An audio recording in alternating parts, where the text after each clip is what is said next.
Devanahalli toll ದರ ಏರಿಕೆ ವಿಚಾರಕ್ಕೆ ಸಂಬಂಧಪಟ್ಟಂತೆ ಕೇಂದ್ರ ರಾಜ್ಯ ಸರ್ಕಾರ ಹೆದ್ದಾರಿ ಪ್ರಾಧಿಕಾರ ನವಯುಗ ಸಂಸ್ಥೆಗೆ ತುರ್ತು ನೋಟಿಸ್ ಅನ್ನು ಜಾರಿ ಮಾಡಲಾಗಿದೆ. ವಕೀಲ ಅಮೃತೇಶ್ ಎಂಬುವವರು ಪಿಐಎಲ್ ಅನ್ನು ಸಲ್ಲಿಸಿದ್ರು. ಈ ಒಂದು ಪಿಐಎಲ್ ಅರ್ಜಿಯ ವಿಚಾರಣೆ ನಡೆಸಿದಂತಹ ಹೈಕೋರ್ಟ್ ದರ ಏರಿಕೆಯ ಬಗ್ಗೆ ಕಾರಣ ಸ್ಪಷ್ಟನೆಯನ್ನ ಕೋರಿ ತುರ್ತು ನೋಟಿಸ್ ಅನ್ನು ಕೊಟ್ಟಿದೆ.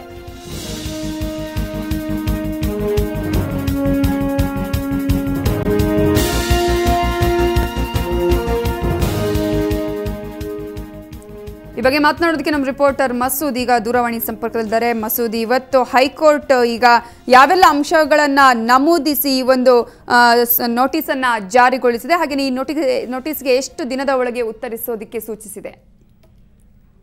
ನವಿತಾ, ಭಾರಿ ಸಂಚಲನ ಮೂಡಿಸಿದ್ದ ದೇವನಹಳ್ಳಿ ಟೋಲ್ ನವಯುಗ ಸಂಸ್ಥೆ ರಸ್ತೆಯಲ್ಲಿ ಟೋಲ್ ದರ ಏಕಾಏಕಿ 3 ಪಟ್ಟು ಹೆಚ್ಚಳ ಮಾಡಿತ್ತು. ಆ ಸಂಬಂಧಪಟ್ಟಂತೆ ಆ ವಿಚಾರ ಈಗ ಹೈಕೋರ್ಟ್ ನಲ್ಲೂ ಕೂಡ ದಾಖಲಾಗಿರುವಂತದ್ದು. ಪಿಐಎಲ್ ಅನ್ನ ವಕೀಲ ಅಮೃತೇಶ್ ಅವರು ದಾಖಲು ಮಾಡಿದ್ದಾರೆ. ಕಳೆದ ವಾರ ಈ ದಾಖಲು ಮಾಡಿದಂತಹ ಪಿಐಎಲ್ ವಿಚಾರ ಬಂದಿತ್ತು. ವಿಚಾರಣೆ ಸಂದರ್ಭದಲ್ಲಿ ಮುಖ್ಯ ನ್ಯಾಯಮೂರ್ತಿಗಳ ಪೀಠ ಇದನ್ನ ಗಮನಿಸಿ ಒಂದು ತುರ್ತು ನೋಟಿಸ್ ಅನ್ನ ಹೊರಡಿಸಿರುವಂತದ್ದು. ಈ ತುರ್ತು ನೋಟಿಸು ಕೇಂದ್ರ ಸರ್ಕಾರ, ರಾಜ್ಯ ಸರ್ಕಾರ, ನವಯುಗ ಸಂಸ್ಥೆ ಮತ್ತೆ ಹೆದ್ದಾರಿ ಪ್ರಾಧಿಕಾರಗಳಿಗೆ ನೋಟಿಸ್ ಹೊರಡಿಸಲಾಗಿದೆ. ಸ್ಪಷ್ಟನೆ ಕೋರಿ ತುರ್ತು ನೋಟಿಸ್ ಹೊರಡಿಸಿರುವಂತದ್ದು. ಏನ್ ಕಾರಣ, ಏನೆಲ್ಲ ರೀಸನ್ ಇಟ್ಕೊಂಡು ನೀವು ಈ ಮಟ್ಟಕ್ಕೆ ದರ ಏರಿಕೆ ಮಾಡಿದ್ದೀರಾ ಅನ್ನೋದ್ರ ಬಗ್ಗೆ ಸ್ಪಷ್ಟನೆ ಕೊಡಿ, ಕಾರಣ ಕೊಡಿ ಅನ್ನುವಂತ ಪ್ರಶ್ನೆಯನ್ನ ನೋಟಿಸ್ ನಲ್ಲಿ ಕೇಳಲಾಗಿದೆ.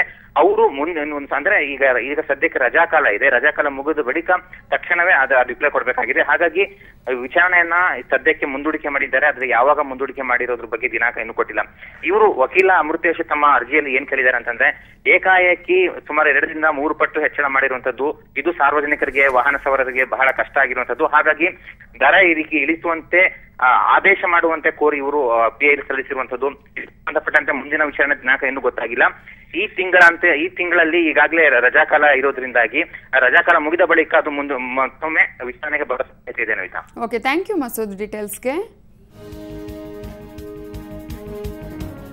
ದೇವನಹಳ್ಳಿ ಟೋಲ್ ದರ ಏರಿಕೆಯ ವಿಚಾರಕ್ಕೆ ಸಂಬಂಧಪಟ್ಟಂತೆ ವಕೀಲ ಅಮೃತೇಶ್ ಅವರು ಪಿಐಎಲ್ ಅನ್ನ ದಾಖಲಿಸಿದ್ರು. ಈ ಒಂದು ಪಿಐಎಲ್ ನ ವಿಚಾರಣೆಸಿದಂತಹ ಹೈಕೋರ್ಟ್ ಈಗ ಕೇಂದ್ರ, ರಾಜ್ಯ ಸರ್ಕಾರ ಮತ್ತು ಹೆದ್ದಾರಿ ಪ್ರಾಧಿಕಾರ, ಅದರ ಜೊತೆಗೆ ನವಯುಗ ಸಂಸ್ಥೆಗೆ ತುರ್ತು ನೋಟಿಸ್ ಅನ್ನ ಜಾರಿಗೊಳಿಸಿದೆ. ದರ ಏರಿಕೆಯ ಬಗ್ಗೆ ಕಾರಣವನ್ನ ಕೋರಿ ಅದರ ಜೊತೆಗೆ ಸ್ಪಷ್ಟನೆಯನ್ನು ಕೋರಿ ತುರ್ತು ನೋಟಿಸ್ ಅನ್ನ ಜಾರಿಗೊಳಿಸಿದೆ. ದೇವನಹಳ್ಳಿ ಟೋಲ್ ದರ ಏರಿಕೆ ವಿಚಾರಕ್ಕೆ ಸಂಬಂಧಪಟ್ಟಂತೆ ಸಾಕಷ್ಟು ಪ್ರತಿಭಟನೆಗಳು ನಡೆದಿದ್ವು. ಅವೈಜ್ಞಾನಿಕವಾಗಿ ಈ ಒಂದು ದರವನ್ನ ಏರಿಕೆ ಮಾಡಲಾಗಿದೆ ಅನ್ನುವ ಒಂದು ಕೂಗು ಕೂಡ ಕೇಳಿ ಬಂದಿತ್ತು.